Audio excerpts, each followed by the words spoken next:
to another little video. So today I will be talking about some of the SAT test tips that I kind of gathered. I wanted to share with you guys because I know that the next 2 SAT tests is going to be in October and December. And it's pretty important because it's going to be the last year that SAT, like College Board, is going to have written tests. So if any of you guys prefer like writing on paper or like just having a physical copy of the test in front of you, be sure to register for those 2 dates because you're never going to see them again. And after that, starting from 2024, which is next year, everything's going to be switched to digital. So that's just a little reminder before we start the video. But so I gathered kind of like around 15 tips for you guys if you're preparing for the next 2 SAT tests. And obviously I don't have the test scores yet. So today's Saturday, August 26th. This morning we drove to Buffalo. Last night we drove to Buffalo for this morning's tests. So we drove to Buffalo and we like stayed the night because I had to wake up this morning. My test started at 7:45. Oh no, started at 8, but I got there at 7:45, which is not too bad. But this whole test, I feel complicated about it. I feel like good, but also like unsure at the same time. But I think I like tried my best, so that's what's important. Right now we're in, Pittsburgh, to visit family, and I'm at a hotel room right now with my dog, Billy. Hi. Anyways, so let's get started because I want this video to not be that long and straightforward. 我现在中文说什么呀？就说这 SAT 呗。大家好，大家好，大家好，大家好，大家好。我现在要用中文带一点点的东北味儿来一段。我这个视频为什么要录这个视频呢？就是我想总结一些考 SAT 的小技巧。今天早上我们开车到水牛城，因为那个考点是离多伦多最近的一个，所以我们昨天晚上或者昨天下午就开车到了水牛城，然后今天早上考的试。今天是周六，8月26号，星期六。然后我今天刚考完，所以我还不知道我分儿是多少，但是首先来说一下我的感受吧，就是我觉得我考的不错，但是就是不错，但是有错，就是不错，但是有错。为什么？就是我觉得我就是不太自信，但是 I like tried my best, so like I don't know what's gonna happen. 但是我就是总结了一些小技巧，大概15个小技巧吧。所以说，如果你们有在10月份或者12月份考的朋友们，加油！ Enjoy the video. Okay, let's get started with the video. I have like a flashlight here. I don't know if it's gonna work though. Like it's not blasting light on me. But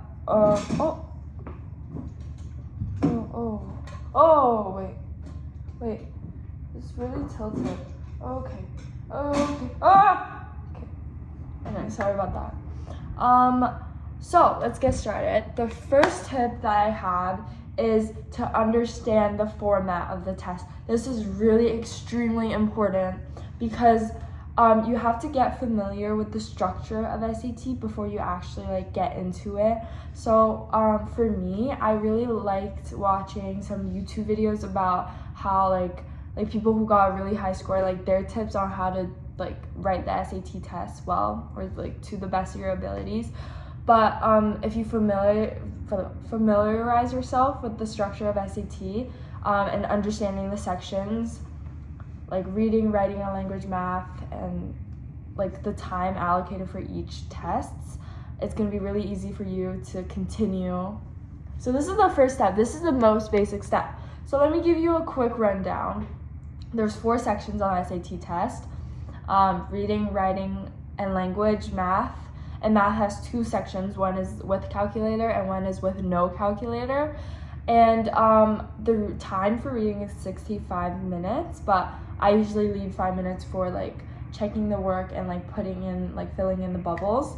Writing a language is 35 minutes, and the first section of math is 25 minutes. And the last section of math with calculator it's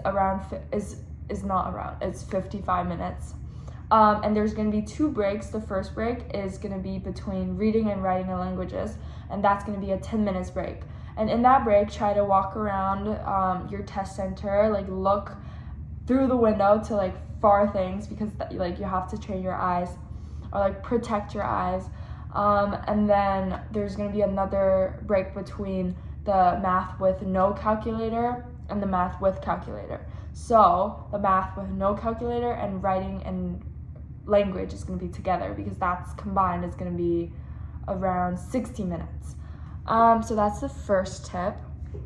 Second tip is you have to practice regularly. Consistency is key. So use official SAT tests and practice materials and take like full-length practice tests like daily, kind of, before the test. But don't do it like one day before the test, because that's going to be a little crazy. Like the day before your test, try to rest up, like try to relax, rest up, rest well. I don't know. But practice is actually really important, because it helps you get used to the timing and all different types of questions. And also, you can totally find practice tests online for free. Just search up SAT practice tests for free with answer keys. So you can do the work and then check it afterwards. Third tip is time management. This is so important, because today, for my test, for example, for the reading section, I totally lost track of time. I'm not good at time management at all, I would say. But I always, like, when I was practicing with the practice test, I always like keep track of my time and like how long I spend on each passages, and I try not to get like stuck on some of the questions. But today, there was one question that I was so sure, I was like, oh, I need to get this right, because I know it, I know the in-text citation of this question, I know the quote, but I just couldn't figure it out. And I feel like I spent like at least 10 minutes on that question, which is totally unnecessary. Never do that. It's so bad. But if you're stuck, what I'm trying to say is, in the real test, if you're stuck, try to circle the question and then move on, so you can like come back later to check it again. Or maybe like when you come back, your mind is refreshed, you know more about the passage, and you can get it right. Like the possibility of you getting it right is so much higher than when you're just like focused on that one question. Tip number 4 is focus on your strengths.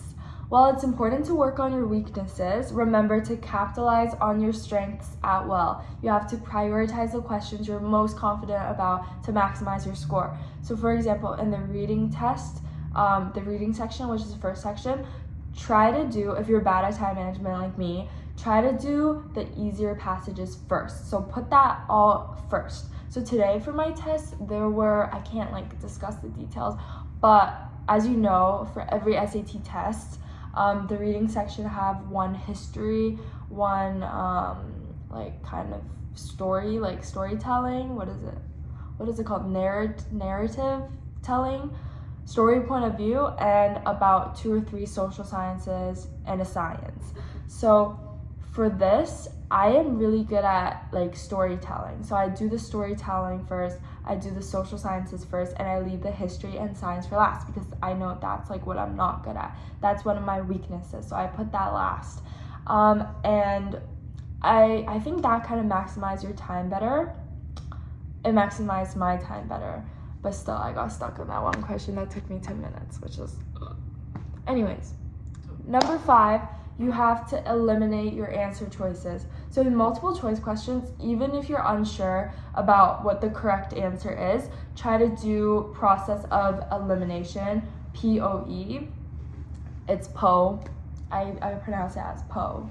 But try to POE it, because I know there's four answer choices in SAT, A, B, C, and D. So when you eliminate at least 2 answer choices, you can pick between the 2, and it's so much easier to pick then. This increases your chance of guessing the answer correctly when you have no clue what the answer is. Okay, tip number 6 is you have to read really carefully, but also not like read too like so carefully to the point where it's like it's taking you a really long time and it's really hard to get through. So in the reading section, read the passage carefully before attempting the questions. That's one way you can do it.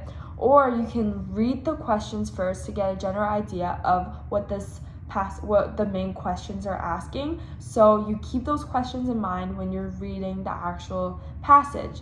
And then read carefully and also like go back and forth between the questions and the reading. That's how I do it, and I feel like that's more effective than reading the whole chunk first and then doing the questions, having no idea what the questions are asking, and then like you have to go back and forth again, which is kind of a waste of time in my opinion. But anyways, like a lot of people think differently, like their mind process things differently. So do what's best for you, but keep that tip in mind. Anyways, tip number 7. So while reading passages, underline key points and make brief notes in the margins. This can help you quickly locate information when answering the questions. Self-explanatory.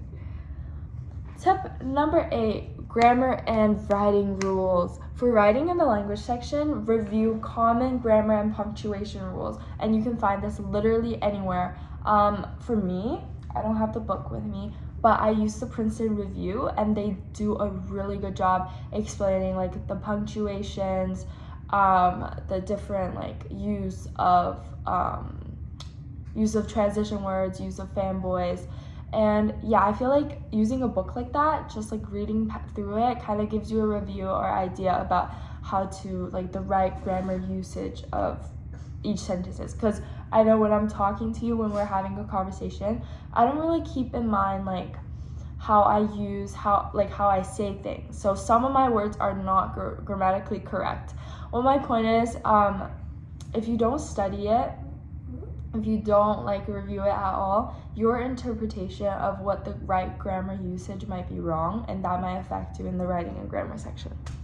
Tip number 9, in the math sections, focus on understanding problem-solving strategies, and you have to work through the questions methodically. And don't forget to show your work if necessary. So how the math sections go, it's like from the easiest questions to the hardest questions. So try to spend little time on the easier questions and put all your focus in the hard questions. And if you see like some questions, like answers that you're not sure, star it. What I do, I star it and I put a circle around it so I know to go back later when I'm filling in my bubbles. And last thing, for the math sections with the calculator, please use your calculator, because it's asking, like, obviously if it allows a calculator, it's so much better to use a calculator to check your work than doing it over and over again. So don't solely rely for every problem though, because use your brain too. But that's just another self-explanatory tip on using the calculator.